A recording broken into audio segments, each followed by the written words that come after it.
মা, কিসের সুখ এই দূরপ্রবাসে? দুঃখে দুঃখে জীবন শেষ।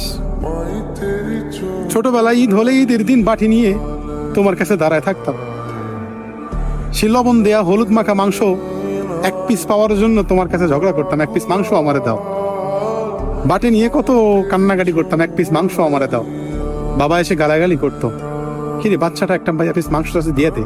মা বলতো আরেকটু রান্না হোক, এই মাংসটা খেলে পেট খারাপ হবে, রান্না হলেই দিয়ে দিব।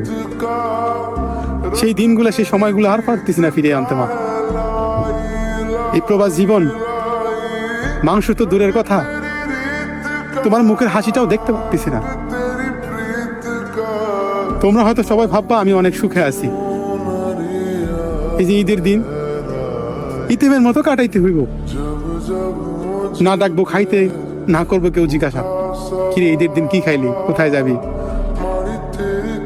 আর বাটি নিয়ে কার কাছে দাঁড়ায় থাকবো।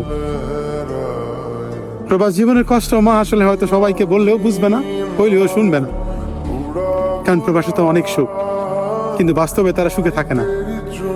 টাকা কামায়, মানসিকভাবে শান্তিতে থাকতে পারে না। বাবা মার ভালোবাসা, স্ত্রী সন্তানের ভালোবাসা থেকে বঞ্চিত থাকতে হয়। এই যে ঈদ চলে যাবে, এই ঈদ কখনো আর ফিরে পাবো না।